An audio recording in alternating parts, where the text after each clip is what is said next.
Welcome to this second episode of Let's Talk Rugby, Lockdown Edition. My name is Joseph Dungu and I'm joined by three guests. All of them are familiar to us. I'll give each of them a chance to introduce themselves, and I'll start with Jack Frost. Take it away. Hello everyone. My name is Emmanuel Sama. I'm a rugby enthusiast, analyst, match official, retired player, but still to come back in future. I think that's what now about me. Thank you. Yeah, it's great to be here and everyone keep safe. I'm wondering why Sama is still a bit low. He's usually very verbose on Twitter, but Ruben. Yeah, hi guys. For those that don't know me, I'm Ruben Kihumuro, and I'm a rugby passionate. And yeah, I don't know, just trying to figure out how to go about this lockdown without any rugby. Hopefully and thankfully, the test rugby and the international rugby going on is giving us some solace. But happy to be here and happy to talk rugby always. Ruben, you didn't highlight that you returned to rugby this year, but Kale, let's proceed to the We'll talk about that later. This is an introduction. you have to alert everyone of your achievements. Kale.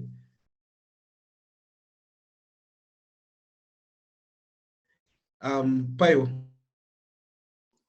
Yes, once again, my name is Coach Payo, Ambrose Kakuru. What will you do, Fame? Let's talk rugby, as usual.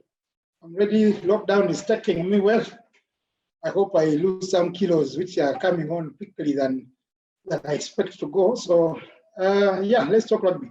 You said Sama is very vocal on Twitter. You know, my English teacher used to say written English is not the same as spoken. So I think maybe this time around he's still Googling the words, I think.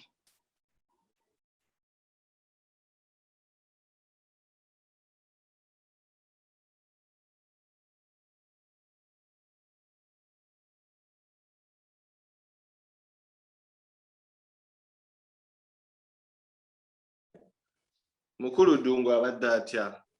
Dungu atulese mu meeting ye. Yeah, atulese mu meeting. I don't know, maybe just find us. I think just for the sake of the conversation, both of you have been on social media seeing the backlash of what happened to our boys and how unfortunately we were not even able to get a chance to even participate, and the boys are currently in isolation as some of them tested positive. What are your takes on that? Maybe I'll start with Sama on this point. I think the organization was lucky, because how could something like that happen? Because I expect us to be like in a bubble. I think we can afford a bubble, yeah?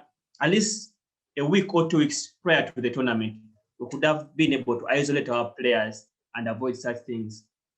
But I think it's a learning curve, though sometimes it's too late to learn. Yeah, we can say like we've learned from our mistakes, but when is the next Olympics? Yeah. But I pretty much believe our easiest chance of qualification for the Olympics was winning the Africa Cup. So once we lost out on the Africa Cup, it was very hard for us to get back. And this was the hard route, and COVID made it even impossible. So I think going forward, we shall try to, plan a bit earlier and maybe put in more money. Because imagine you try to limit your budget and then the players test positive because you could not afford a bubble. Okay, they could afford it, but I think it was costly, but I'm sure that could have been organized. So I think going forward, COVID won't go away like anytime soon. So we should build for the future, because right now it's gone.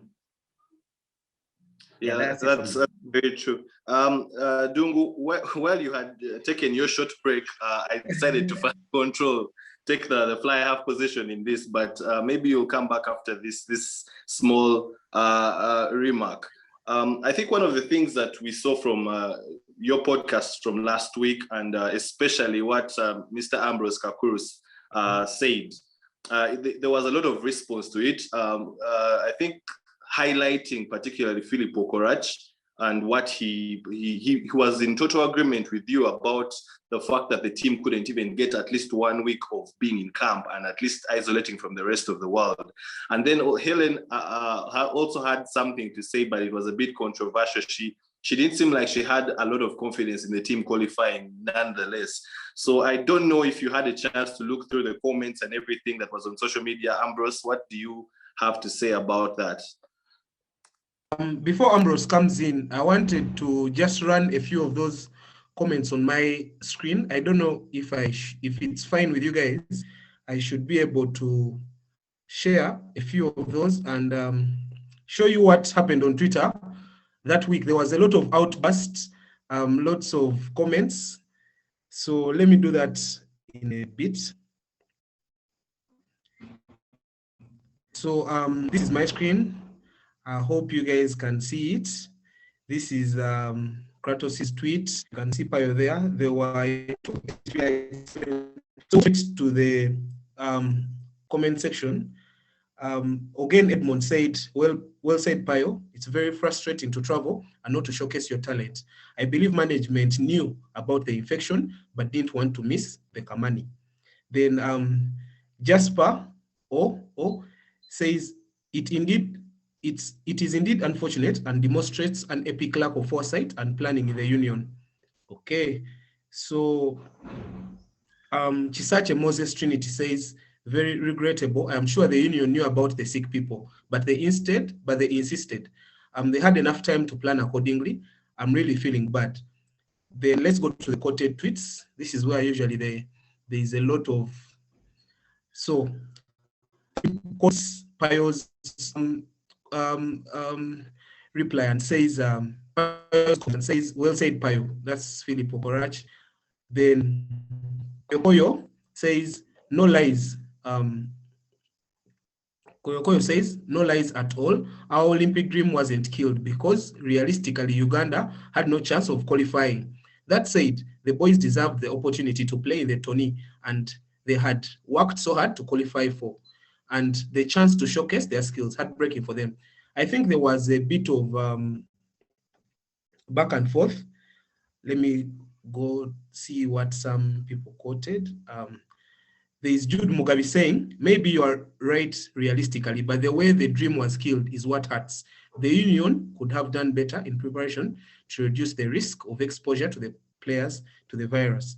Then Philip comes again and says, coming from you, Helen Koyo, wow. So I think he was a bit unimpressed with that. No disrespect to you, Philip. There was a lot, but I'd like to stop there and let Payo make a comment.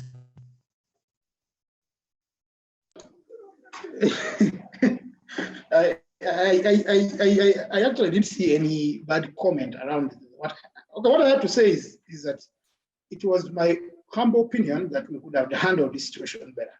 And by the looks of what went trending on Twitter, as you're saying, I think most of the people are agreeing with me. The issue on whether the boys could have performed or not, I think is what made the tempers flare a bit, because some people had hope, others don't have hope, others were expecting something different. But for me, from my perspective on what I said, what I had to say is that, one, planning to fail is failing to plan. If you're going for the Olympics and you have this timetable, it must be clear-cut. Moreover, this is a COVID period. The worst thing that could happen to the camp is being hit by COVID. And this problem is not only in the rugby team, by the way. Even I've read somewhere that the Uganda Olympics team that traveled to Tokyo, I think, has also been involved in some sort of COVID escapades, which shows that it's actually now a habit of the whole country. Remember that these boys could have contaminated the whole RIP charge. You know, we are looking at it as a small thing, but the whole tournament could have actually been cancelled if the guys had got in contact with our boys. Now, if that said, one, we are going to have to argue about financing the union. We are going to go down a road of whether they could afford to go into camp. But for me, my issue is the preparations and the timings. We had various camps, but I think they were at the wrong time. We had camps in Kapchora. If the camp in Kapchora had been shifted, I have no problem with the boys being in Kapchora, enjoying CP Falls. After CP Falls, they go on a plane and they're off to play the Ripchurch. I had a chance to support my Ugandan team trying to qualify. I couldn't even watch the Ripchurch. I was not interested at all. I didn't want to know what was coming through there. You know, for us who are a bit older, we have grown up supporting other countries. You come and you support another country in your life. And now you say, I am English. Now you can say I'm in a Kenyan jersey. I'm Kenyan. Now I'm supporting Ireland. I'm supporting Samoa. It is different when you have your own country there. Hook or crook, you support them. When they make their errors, you support them. The red cards, you support them. But this time around, we have reached days we are eagerly waiting for them to show us, even if they don't win, but just to participate, to showcase what the rest of us here have is good enough for us. But that was taken away from us. And it was not taken away by losses on the pitch, by tactical mistakes that you can put on the coaching team. It was actually taken away from us by management and poor management. They can say whatever they want. They can have any other defense they have. Most people like to use this argument that you're not there, you're not inside there, you don't know what goes on behind the scenes. We are outside here, we have it easy. That's why we didn't stand for leadership. That's why we are here. We stood, the position came vacant. You offer yourself, you give us strategic direction, you give us hope, we believe in your vision, and we back you up. When time to deliver the mission, your heads become what we are looking for. We do not have to be the ones there to now know. Two, the second issue that I have is that the union, especially the communication arm of the union, is wrong. It says nothing. We have players who are dropped. We don't know why they are dropped. Everyone here is saying Pius is one of the good players, but no one knows why he was dropped. Am I lying? We're all here in the group. We all assumed. But I have got information that Pius actually had the disciplinary issue, but that never came out. I don't know if it was said to anybody, but my sources, my people I'm talking to say that Pius has a disciplinary record, which is not forthcoming. We don't know that. So when we go to the tournament, we don't know what's happening to the team. The team falls sick. The communication from the union is quoting a world rugby issue and not telling us about our players. Some of us, these are our friends, these are our colleagues, these are our lovers, these are our, we cannot be there and we don't know what's happening in the team. Who is sick? Are they okay? How is the condition? Have they improved? The institution goes now to have a media blackout. Players are not allowed to talk to anybody. Nobody can talk to anybody. I'm sorry. I'll have to intercept you. Sorry, the backlash will continue, but it's okay. I understand, but I think that the backlash was important to so that we can manage this situation better. Thank you. All right. Thank you very much. Very valid points you make there. At this point, I would love to bring in Sama before I call on Ruben to say something. Payo mentions that the people who are in charge of planning did not plan well and hence plan to fail. Sama, who are these people in charge of planning? And in any case, how would they have done better? Thank you, Dongo. Of course, everyone is blaming the union, but I won't point out fingers, yeah?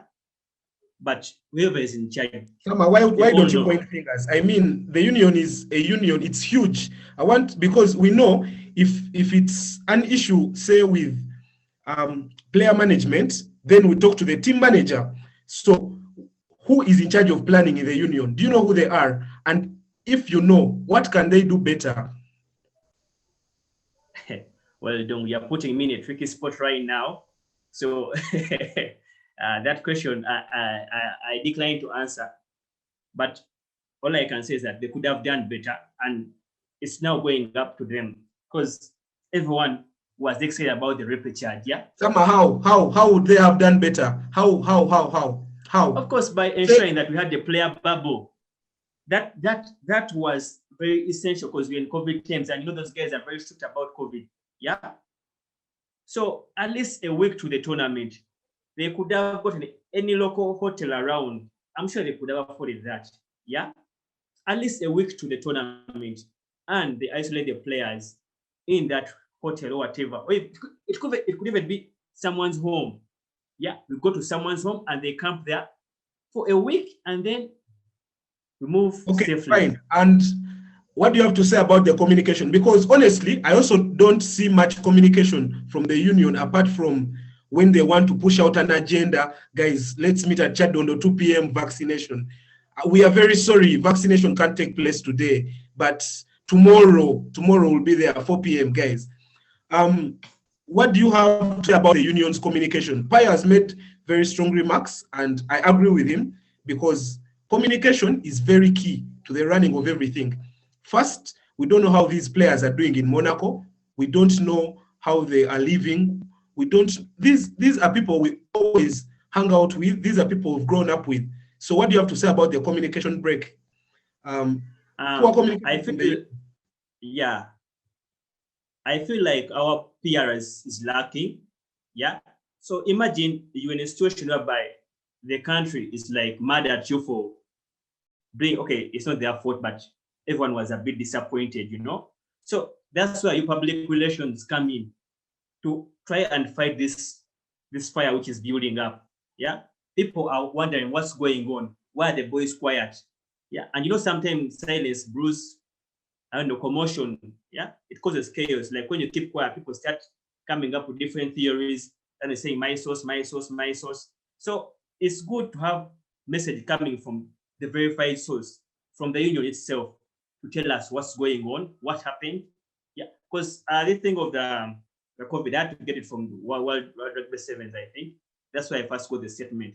So union was also supposed to give out its own statement, yeah, in regard to the situation. So I think communication is a bit lacking, and that's an area of improvement. We can improve. So the people in charge, they could try to work on that, yeah.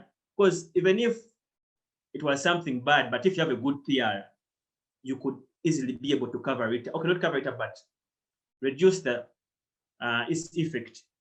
Yeah. That's it from me. All right. Summer says we can do better, and I would love Ruben to pick up from there. Ruben, I know you have comments to make about Payo's submission, and Summer's we can do better. Yeah, definitely. Listening to Payo and Sam, I totally agree with them, and I think they have touched all bases with what you have to say about the Uganda Sevens and then Uganda Rugby Union in general. But I think the biggest highlight, and me the saddest thing while going through social media for me, was the fact that 90% of everyone that was maybe quoting or responding was saying that it's typical of the union, that the union hid this and that, which means that people have no confidence in the union. And it goes back to what Summer said, that I don't know if we even have a PR in place, a PR team, a PR manager in place for the union, but it's run like a private company. And the union has personally, they have been their biggest, actually, they have contributed a lot to the way they are being perceived. And it's something that we have had discussions over with various people, even before this situation, that a lot of things happen, then the union goes quiet. Now, look in such a situation, and then the players have been instructed to go on a media blackout, but there is no official statement from the union. And then hearing Payo, this is the first time I'm hearing it when they say that Payo Sogena had a disciplinary hearing. I had not known about that. So, and you find that even if there is any crisis, if there is any issue, if you have a proper and well knowledgeable PR strategy, then you can be able to swing people back in your direction, at least have their confidence. That's something we don't have, but it all goes back to one thing: planning. I don't feel like we plan a lot. Like, you cannot tell me we can go to CP Falls and have the team enjoy themselves, and we cannot get even someone's home, as Summer said, to host the team. But then there's also a question I ask, that there was something like they had their COVID tests, and it was apparently 3 days or 96 hours, something like that, and they tested negative. So when they traveled, and then now they tested positive. So who's fooling who? Who's right? Who's wrong? So me, those are the questions that I'm having in my mind, and we don't have any answers to them, because for some reason, questioning the union is being seen as a rebel. Saying anything against the union is being seen as anti-rugby in Uganda. Yet we are supposed to ask these questions. We cannot keep being in this same situation. Me, personally, it's very unfortunate and it's very amateur for us to be having such issues. Right. You make yourself very clear when you say it's very amateur from the union and we shouldn't be having such issues. See, what hurts most for these players is they've invested a lot of time individually and as a squad, because in a tweet, Philip mentioned that they did not even train as much as they did for the World Cup, like they've done for this Olympic repechage, meaning they really wanted it. But unfortunately, their dreams shall have to wait for another 4 years. And that's very hurting because some of those players may not be with the squad in 2025. So, Payo, what do you have to say regarding what has been mentioned? Maybe before Payo says something, and just to interject with what you've said, Dungu, that even some of these players, just that they are handcuffed. You know, you want the opportunity, so you can't go against your bosses, your masters, your coaches, your managers. But some of them also are disgruntled by some of these things, but they can't speak. They are literally in a situation where they see these things but can't do anything. Yeah. Because at the end of the day, they'll go around in their grapevine and then they'll say something. They'll say something here and there. But then something needs to be tabled and then we find actual solutions. We can't keep going in these circles, sincerely. Thank you, Ruben. I totally agree with the sentiments around. I know this time around people will definitely now backlash again. But I just wanted to say, for the bias disciplinary issue, it's answered. I've not. My sources were just giving me info. I'm not, because I don't have where to get clarification from anyway. But apparently, him and I'm told him and also Chimbo, I think for the 15s are being looked at. I don't know, because we don't have any information to go to. Anything you get is what you actually come here to speak, and that is how bad it is. You said something about communication. Actually, the biggest issue that when we mention union, many people think about the president. For me, I think that's the biggest challenge we have. We have different people on the committee with different roles. We have a union board and a union secretariat. Now, the secretariat has a communication manager. I remember back then when I was still coaching London College, I think she was still in school. Denise Namali. I think Namali. He's supposed to be the communication manager. You're very sure of the person you're talking about. Don't look like you are thinking so much. No, I'm getting the name. I know the face. I know the face. That one I won't lie. She's my friend. I won't lie. But the other name, Denise. I know it's Denise. But the other name is, I think, Namara, something like that. Temporary wife. Yes, she's the communications manager of the rugby union. So I do expect a communication from the union. I do expect a communication bare minimum from the CEO, Ramsey Olinga. I do expect a communication from, even if it's Godwin, I don't have a problem with it. I just don't expect silence. One, it goes back now to asking deeper root questions. Were players prepared to play in COVID?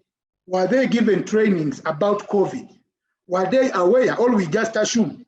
You know, this business of assuming that people know about COVID, were we preparing for the COVID period? You see, when it comes to our strategy on getting to the Olympics, were we prepared to go there? What would have happened if they got the European version of the COVID? You know, how, because you mentioned last time, the technical bench also had COVID. If that doesn't say, that says a lot. If the technical bench also is sick. So who was safeguarding who? Even apparently the doctor was also sick. I don't know if she was not available, but I'm told she remained behind because she was sick. So you can see that if all the ifs are adding up, it shows that there was lack of a committee strategy, a COVID strategy in the camp. Moreover, remember that Chadondo, where they have been playing from, has been having various cases coming up. They have recently had Gerson dying. So have they been sanitizing these places? Have we been having SOPs followed to the dot when the players are training and when they go home? We can't leave room. We have invested money. The way you talk about investment, now it is time to ask also for our returns on the investment. The players have put time, We have put hope. Some of us, our legends are going to retire. I don't think Michael will still have the legs for another Olympics. Some of us still want to see him play. We have been robbed of that. It's not just about investing time, coaching, and running around. It's sometimes having a clear strategy on how to manage risk. And that is what is lacking, and that's what lacked in the previous tournament. We have to just learn our lessons and hope it doesn't happen again, because this is not the only pandemic that might happen in the lifetime of Ugandan rugby, but how we manage the situation should be better. Second point is about communication. Most of our problems are because we keep quiet. Most of the problems, there are no problems, but we just keep quiet. And then you give room to Payo, to Sama, to Ruben, to bring any conspiracy that sounds right. If you have the information, come and say, whether good or bad. Because right now, I am worried that even the conversation that is going to come out after our discussion here is going to be about union. No one is going to be concerned about the players. How are the players doing in Monaco? Are they used to that kind of food? Are they adapting well to the weather? Are they healthy? No one is talking about the players. This is a disease which can kill you. Let's not talk about it. COVID can kill you. Now, what if our players die, our superstars die? What are we supposed to do? But no one is mentioning that. It's a media blackout. It's business as usual. A way to sneak back into the country. They left even as if they were sneaking out. We do not know why. We are the fans. If we detach from ourselves, how do we know? We don't know what is happening in the camp. We have not seen any training videos. I think it is high time that we organize ourselves to know that publicity and the media and fans are important. You can't be posting 12 questions with Adrian Casito when we don't know whether he's okay right now. It doesn't make sense. It is a double fault, and I think we can do better in the communication arm. It is not criticism. It is not pointing fingers. You are elected leaders. Just guide us through. When you make a mistake, clean it up and we go. We can't have elections every 2 days just because you failed somewhere. Sometimes you make mistakes. We just need to clean up, especially on the communication arm. If you ever watch this podcast, please come out and tell us what happened. How are the boys? How are we doing? The same way they are doing about Coach Seguia. Today I got the message that, his chemo is going well. He has been relieved. And you can see the feedback. All guys are saying, yeah, this is good. Actually, it was timely because of the lockdown. It was a ray of hope. Now, we are now having our people of COVID, no communication. Only that they have been pulled out because of COVID. We don't know who. We don't know how to work. Our prayer warriors don't know where to direct the prayers. We need a better communication strategy. That is what I have to say about this. Thank you. Yeah, I think that is very elaborate, and you've pointed out something that is very, very crucial, that we spend so much time talking about the union and we forget the player welfare itself. We don't know how these boys are trying to fare in the isolation wherever they are, what the conditions are. But I think we have had quite a number of times speaking about this, and I don't know if there's anything else about this issue. Sama, do you have anything else you want to say, or we jump to the next thing? I think everything has been said. So I think we should just try to do better next time. Though I'm sorry for the guys who won't be able to make it next time. So such errors are going to cost many people. So we should try to do better. That's it from me. Thank you. I just wanted to add that, remember, we canceled league matches, offered the players to play these games. We did all this for them to be able to qualify. We have not qualified, we have not played. How I wish we can have a review of the tournament and what we can do better. They can have a sort of a retreat or a talk on how they can improve. It's just an assessment on how the tournament was supposed to go, what went wrong, and what measures we can do to improve. I think that's what we need to think about as a union, as a country, and going forward. We cannot keep doing the same, because next time COVID is here to stay. So we don't know if the next tournament, because remember, now that shows you what was going to happen in the Elgon Cup. Were the 15s prepared? They are selecting, you see. So now it also moves to that direction as well. Remember, we are going to have 15s coming up. So we also need to start preparing a strategy of how to play rugby in COVID. Not just to lament about the tournament being done. I know it is done and dusted, and I agree with that. But I think we now need to make a specific strategy of how to play rugby during COVID. How to play rugby during COVID. Yeah, I think that's That's very important. Before maybe Mr. Dubu comes back, that's something very important that we need to consider. Because you see, apart from maybe COVID that is new, but some of these problems that we are having are repetitive. And once you're having repetitive issues, that means there is no review, assessment, and maybe a way forward. Things like that are not happening. And now we are going 2 years without test rugby on the 15s end. And the sevens as well, now we are still having issues here and there. Yeah, so it's something that's very tricky. And I, like you said, hopefully they watch, hopefully they listen, that maybe something can change. And I always see people saying that attacking the president or calling out the president, but it's not the president.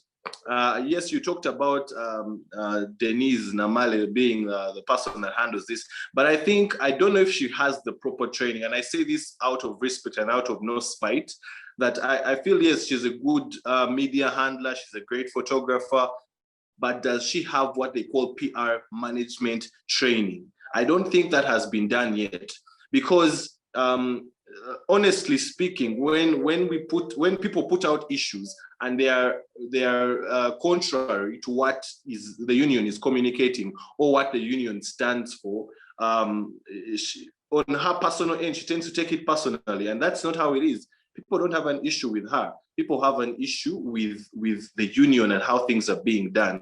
So I think that one, PR training is very important. And then, yes, like you said, review and assessment, and then analysis, and then going forward, what are we doing? If you're having the same problems over and over again, that means there is no progress. Well, thank you very much, Ruben. I'll just conclude by saying that Payo made a very, very good statement in the first episode of Let's Talk Rugby, where he said we had one job as a country, and the stakeholders had one job: to keep these players safe, prepare them, and deliver them at the repechage and let them play. And we failed to execute that. Yeah, that was our only job as stakeholders. I say us, because I think I'm part. Yeah, because we're all part. So we'll continue to the next point of discussion. You see, Ireland managed to qualify for the Olympics, and they filled up the 12th spot. Our representatives as Africa are Kenya and South Africa. What do you guys think are our chances? Because Kenya play very interesting rugby. They're a powerhouse. They can actually pull off a few shock games here and there. And South Africa are really good, because they've invested a lot of time and all, because during the time when we had that first wave of COVID, these guys were running up at the beach and running in sand, doing a lot of strength and conditioning. So what do you guys think? I'll start with Summer. Thank you, Dongo. Sevens have been off for a while, but we've been able to see teams play those small tournaments. But for me, Olympics is a bit tricky. Yeah, you will see a team performing very well in the series, but when it comes to Olympics, it's a bit different. Yeah, so it's like New Zealand. New Zealand may be performing poorly in the series, but when it's time for like a tournament, those whatever, like Olympics, New Zealand will turn up. And teams like USA, England, don't try to downplay them. I know everyone is like at Fiji because they are the world champions, yeah. But things can always change. Yeah, things will always change. So we shall wait to see if Fiji can defend their title, because they won the inaugural Olympic sevens. So we shall wait to see if they can defend it. But for me, I think they're my favorites, Fiji, though USA, England, and New Zealand are teams to watch out for. But don't rule out South Africa. South Africa could always pull a shocker. Yeah. So somebody think Kenya stands no chance of winning this? Kenya. I wish them the best, but I don't know if they can pull it off. It's Olympics. Everyone wants the gold, yeah? And people have been resting. It's been long since we had a world tournament, which is of that magnitude. So Olympics, it's going to be tight. It will be tight. But of course, we look at teams like Fiji, South Africa, New Zealand, USA, and England. Those are teams I'm looking at. All right, thank you. Payo looked a bit shocked when Ruben got off the call, man. Internet in Uganda is first expensive and second unreliable. I was also getting the same issues, but well, we'll continue. We'll continue. And Ruben, you're wearing an England shirt, so I think that's a no-brainer for you. It's England all the way. Tell us, Ruben, do you think your English Red Roses stand a chance at the Olympics? Well, they do. They always stand. But the Olympics, they usually go as Great Britain. So, and usually my allegiance to England is with the 15th team because of the great Johnny Wilkinson, who I started, who actually got me supporting England in 2007, which was against South Africa in that great final that they lost. And I felt like they should have won, but unfortunately they did. You also try to play like Johnny. You should say try to play like him. Pardon? It's okay. It's okay. Continue.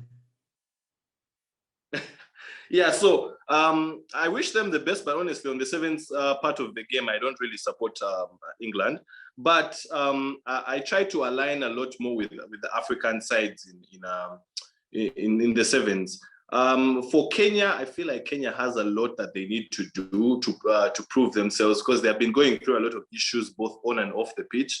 And then with, of course, COVID, of course, affecting almost all sports across the world, you'll find that the Kenyans themselves, in 2019, they literally survived losing their core sport as a main seven side, as a core seven side in the HSBC.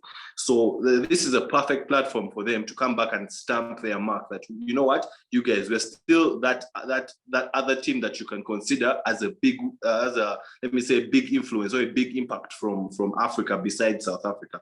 And then when it comes to South Africa, the Blitzbock, we definitely expect them. Anything less of probably winning the getting gold, actually, let me say, is an underperformance for the Blitzbock, because they have been preparing a lot. I think that when it comes to Africa and even majority of the world, no one has been preparing like South Africa. So anything less of gold for me for South Africa would be an underperformance. And I'll greatly, since that Uganda didn't even get the chance to qualify, I think I'll be supporting Kenya and South Africa mostly, and then also peeping and seeing what Great Britain is up to. Ruben, before you go, I would love to give you a chance to guess which team Payo supports at the Olympics, because usually he has. Have you seen the video of what will you do? So I want to give a chance to guess with the team Payo supports, because he loves flair, loves very interesting.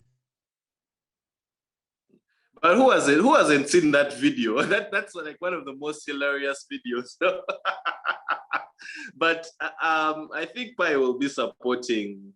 From the interaction I've had with him, I think he'll be going for Kenya and the All Black Sevens. I think it's definitely Fiji.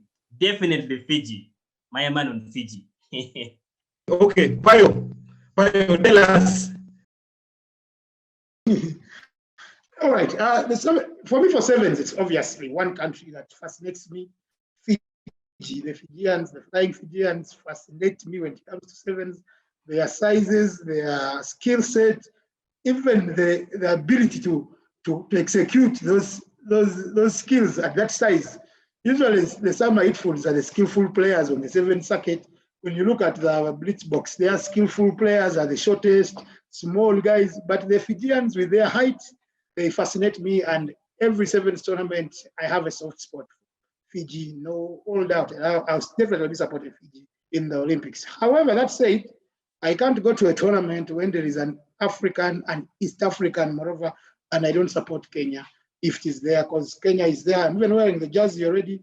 They are my neighbors. At least I know people, I have touched them, I have seen them. It is easier for me to support someone I know than the myth of superstars I don't know. Then third, I'll take on the Blitzbox. just to fill the number of the top 3. But I can never rule out New Zealand, the tournament side.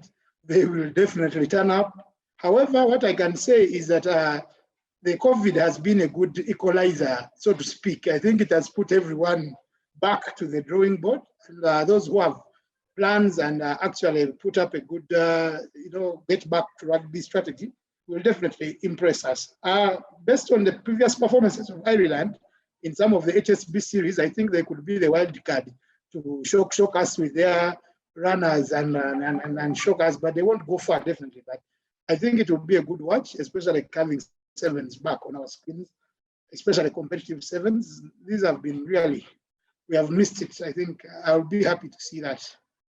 And hopefully we shall still be now 42 days and we watch all the action live. You have to get something out of this, I think. You guys, there's a lot of rugby lined up for us. Unfortunately, I haven't seen anywhere where the groups are drawn or shared on the internet. I haven't checked World Rugby, nothing yet. Has any of you guys seen the groups for the Olympics? The Olympic sevens groups. I think it was. The groups were already drawn, so they're already there. They're already there. So I'm not sure of the groups yet, but they're already there. So I'll have to check after this, and I'll get back to you about them. All right. Payo talks of a lot of action happening soon, and we can't fail to talk about the Lions, the British and Irish Lions tour to the great nation of South Africa. Guys, this weekend, the Lions are opening their curtains against the Brave Blossoms. This Japanese side, in the words of British and Irish Lions coach Gatland, he says that these people have a lot of strength in their pack, very fast play. They can pose a huge threat in attack. They have solid defense and all that. This weekend they play at the BC Marine City and the squad has already been shared. I think it's interesting to see the 9-10 combination of Murray and Dan Biggar. Then also in the midfield, I think they've used two Irishmen in the midfield and a few England players. Actually, none is starting, and it's good to see that we're going to watch some interesting rugby soon. What do you have to say, Paya? I see you're very eager to. What do you have to make of that? As I said, Dungu, last week, is that for me, when we're talking British Irish Lion Tour and South Africa, it only means one thing: brute force, brute boring force. Nothing like skills, razzle dazzle, nothing. You can all look at me. I see somehow ready to go, but we know it's a bashing of lorries. It's just going to be a truck. Definitely, the strategy against the Orchid Zambia is going to be use the park. South Africa showed us how to do that in the World Cup. Don't bother yourself running around. Just call for scrum at all opportunity, and have 8 subs who are all forwards. That's a new World Cup winning strategy. You don't have to run around. And bulldoze your way to the try line. That is how simple. And if I would be, for the British Lions, because they are on tour, I know they will be eager to pull off some few barbarian type of rugby to shock us a bit. But there will be nothing really. Like, all eyes should be on Japan. I think Japan are the ones who are going to come out there to play, to prove a point, to excite us. Though they won't win, but they'll at least put out some exciting rugby, with some passing, some high lines, gap breaking. But the British Irish Lions, I know it's going to be good one, more, Edwin Jones, how they play here. They just come, bash themselves. It's just real good old school rugby from the British Irish Lions. So I definitely enjoy it. The box kicks for Mario, definitely. We are just going to have to wait and see. I just can't wait for Zamit. Someone knows I like my Zamit and Van der Merwe at the wing. Those are the only guys I'm looking out for throughout the whole tournament because I know they're exciting wingers. And definitely once Van der Merwe gets Mapimpi, I think we can finally get that bet out in the summer because we all know what's going to happen in that clash. and at least we have agreed on who will be the winner. I know I've jumped to the next story, but this one is just going to be a real. It might be a close clash, definitely, because the Lions are still gelling and getting their feet together. But definitely, I expect them to win, though it will not be easy. The Orchards can turn up on their day. But Samba Mandamava will give Mapimpi a run for his money. Thank you. All right, guys, I think we should just open this Lions discussion, because limiting it to Japan is like chewing PK in its cashier, that car packaging thing. But guys, this Lions tour is going to be mad, because I think the Lions are playing the Emirates Lions on 3rd July. Then 3 weeks after, they'll play the real test. Now we'll have the real Lions tour starting. Guys, I think the Lions will have issues, because they are coming to South Africa, and it's a country that usually has extreme weather. So these guys will have to first acclimatize and get their brains ready, bodies and all that.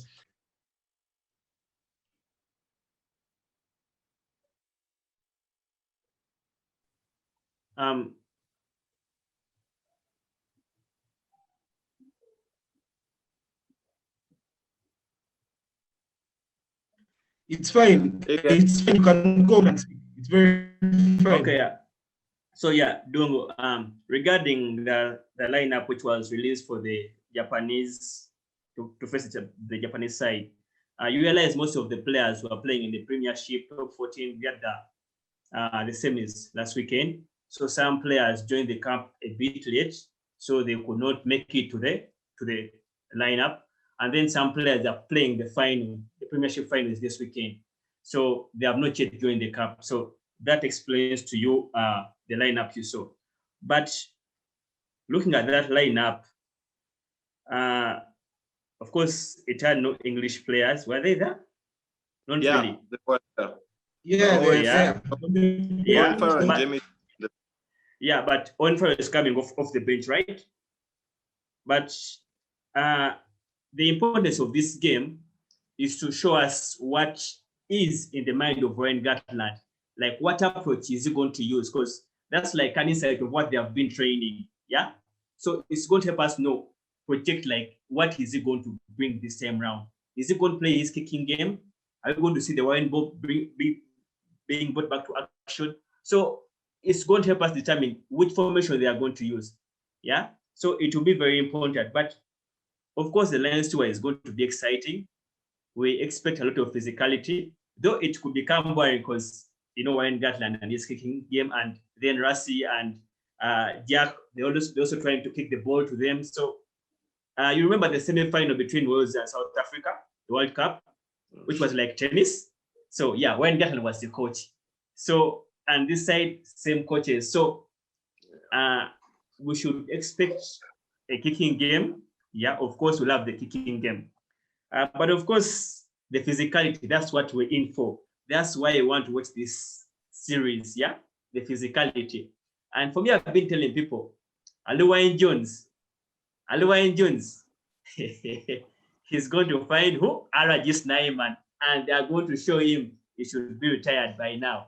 But yeah, it's going to be exciting. So fingers crossed. Gold is gold. Guys, as you can see, Ruben is intimidated on the call. He's laid back, can't even unmute his microphone to speak. So Ruben, feel at home, don't feel intimidated. Just step up and say something. Sama, you of all people should know that old is gold in the forwards. That a young lock cannot intimidate an old lion. How is that possible? Anyway, Ruben, let me interrupt you for a second. Just a second, yeah. If Arajis Naiman jumps into Aluwain Jones, that's going to be the end of his tour. Mark my words. If he jumps in, Peter, Payo, speak. Sama is a Peter. Sama, you are calling out the of all the lions, Aluwain Jones is the lion. He has been on all the tours. Like, you mad? Like, you're calling out the lion. Yes. He has more captures, I think, with the Lions. He's a lion, like, in fact, he has been there, I think, 4 times. And this is something that comes around. This is something that comes around not once every season, by the way, summer. This is not something that is next season. People are questioning why Gatland chose who? Aluwine Jones. There have been questions flying. Yes, but is he a and Gatland was saying he's confident in Aluwine Jones. Yeah? But everyone is confident until you get to that pitch and they show you are nothing. Yeah? Yes, that is getting from Northern Hemisphere. He has just got a good PR. But I'm just saying this. Yes, I agree with you. But you see, age is just a number unless you're proved wrong. Has he performed under par any time? By the way, he's not there. He's there on merit. Look at his performances. Honestly, in Test rugby, his performances are there. And I agree he's old, but his performances are much more efficient than some of our youthful guys who are just playing around. My guy, you wait and see. Physicality is coming. Did I just? But guys, like Payo says, Ruben. Good PR. Did I just hear someone say that? Ruben, come with us. Come with research. Come start countering the argument Sama is making. Aluwine Jones, he just got a good PR. Emotion. Because no, it's not emotion. It's not. There is no emotion whatsoever. I hate the Wales, but if there is anyone that England plays against, especially in that engine room, and I am always disturbed, it's that man. Whether it is at the line out, whether it's in defense, that man acts like he's not even 30-something years old. He acts like he's in his 20s. That guy is, I'm sure he's always the first on that team list because of, at his age and the number of tests he has played. That guy is always at par. He's always doing his job right, and he has understood that. That's why I'm very surprised out of all the Lions that you've chosen, Aluwine Jones. Like, he's a leader, he has the respect. And one of the most important things, especially about such tours, is how your captain speaks or manipulates the referee. And this is a guy who commands so much respect from the referees. And that is something that's going to play very well in the hands of the Lions. That is one thing you should know. And having a guy that let me say, people that look up to, they know that Aluwine Jones has done it. Aluwine Jones has been there. He has won a Six Nations. He has won a Grand Slam. He has been on multiple tours. How, I don't even know how you can start questioning him. Question Owen Farrell, question Louis Rees-Zammit, but you can't question Aluwine Jones. Anyway. I think Aluwine Jones is a pro. Aluwine Jones is a pro. Who maybe somebody is the one is referring to. There is I think someone may have his name. He didn't make the squad. There's another Wayne Jones. Yes. Wayne Jones. He didn't make the squad. Yes, I think you could be confusing the two. Maybe that could be the challenge that you are facing. But also, I just wanted to say something about what Ruben has said, the referees. You know, this test will be decided, and I must say, on the referee they choose. If they get you the French referee Dupont, it is Dupont, the French guy Dupont, who has his interpretation.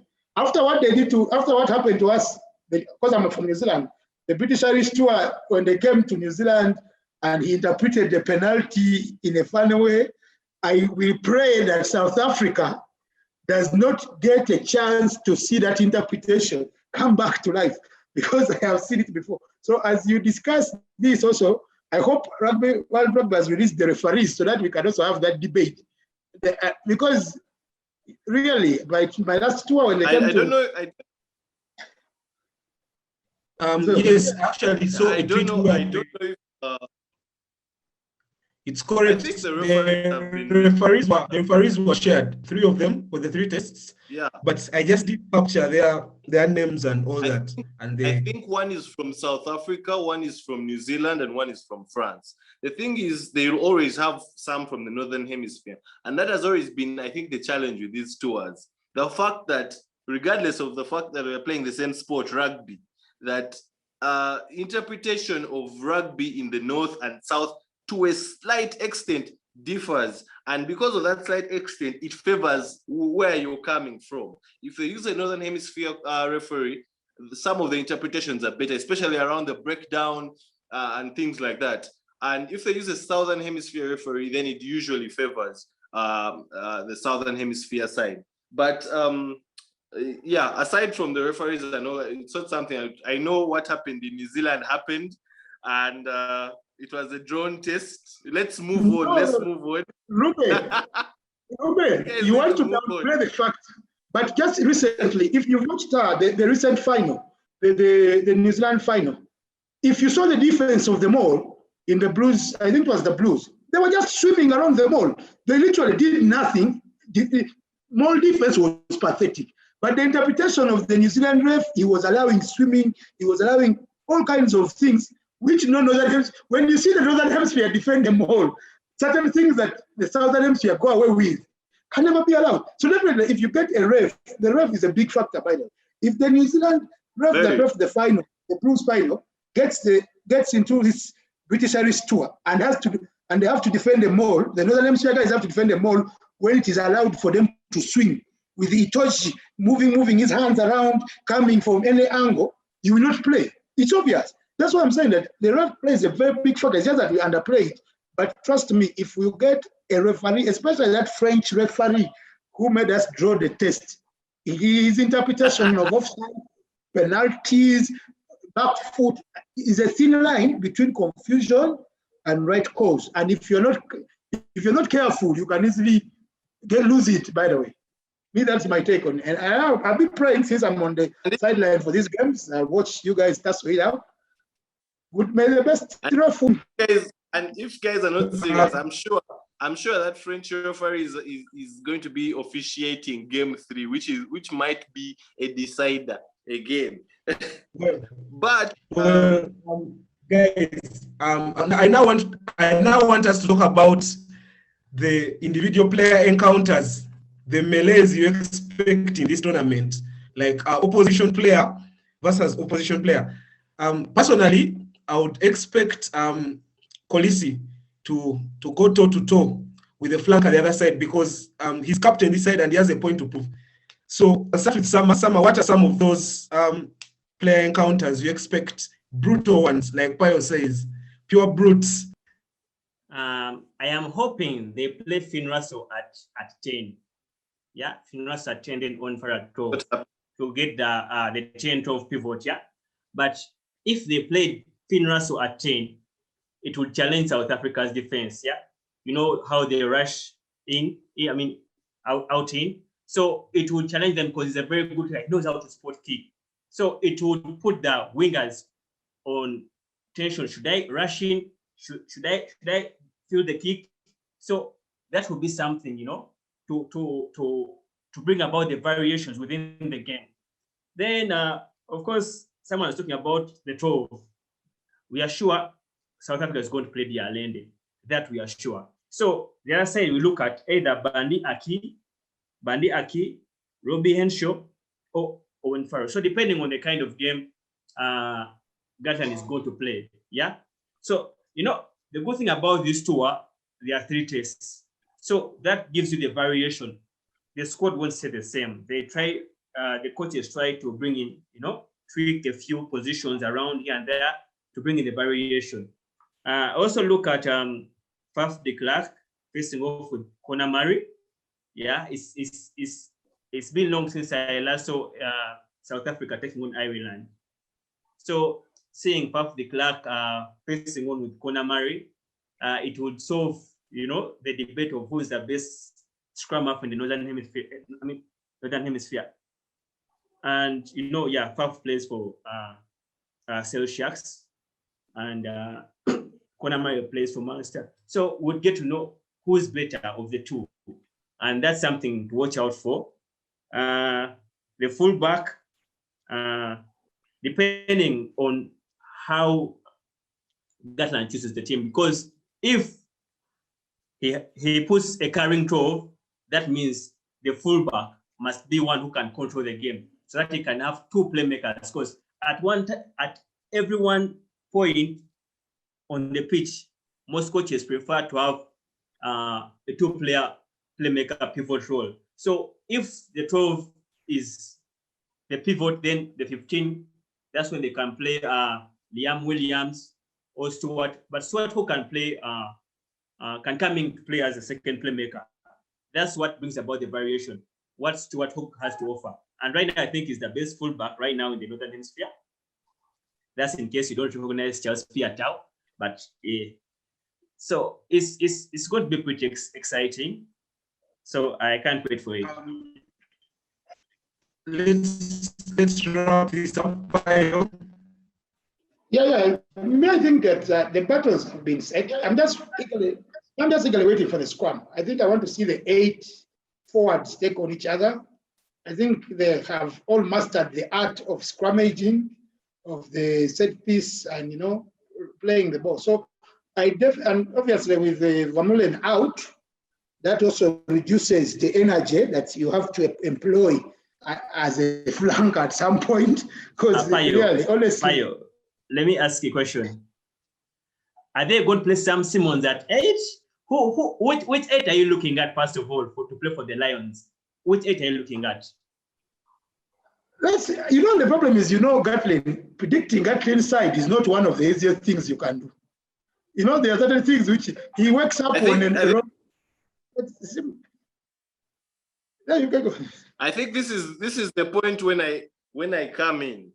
I've heard you guys speak, and personally, what I have to say about the Lions, from my short time watching the various series, I started, I think, watching the Lions series seriously from 2013, though I took some time and backtracked in a few series previously.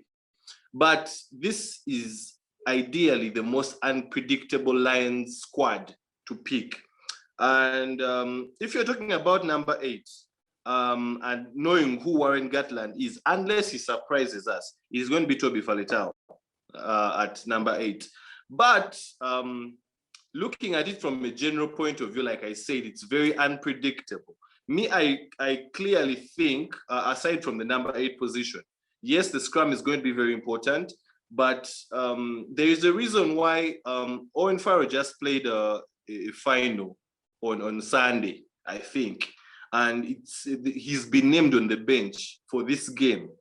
There's a reason why Dan Bigger is there and Owen Farrell is in the same team, because he's also still trying to study that squad. Remember, you have superstars and you're trying to get them to gel in the shortest period of time. So the person who's going to man that number 10 jersey for the Lions is going to be very pivotal. And that's why I don't think Finn Russell stands a chance. Finn Russell is going to get his shine in the midweek games. But when it comes to the actual tests, it's going to be between Dan Bigger and Owen Farrell, because those are the proven game managers in the Northern Hemisphere. Disregard Owen Farrell's bad Six Nations this time. He is one of the prime game managers and kickers in the Northern Hemisphere. So that's something that's going to be. You see, Ruben. That's why I want Payo to intercept that comment of excuse. No. We're not going to take any excuse. Maybe. Payo, please. Do you know why I say excuse that? Do you know how many times Graham Henry has chosen a Manono at first center? Yet Manono has been having a very bad season in Super Rugby. How many times have you guys seen that? There is a difference between that's Manono and this is Owen Farrell. Because Ruben, look, if Owen Farrell is paid at 12, Ruben, yeah, Owen Farrell is paid at, and the other side we have Dialende. I don't think Owen Farrell this time is going to play at 12. I think they're going to compete with Dan Bigger at 10. Henshaw is going to stand in that 12 position. But then later on in the game, to manage and see off the game, then they will have them play together. So one has to start before the other. That is what I think about the Lions. But with this game against Japan, this team is still a gel. They're still trying to find out who can actually handle, who can manage, and who best to try out on than Japan. Very unpredictable. They can come on a day when they have decided, let's play a scrum game. They can decide, let's be very unstructured and crazy. So this team here is for, this guy, Japan thinks outside the box. They just play.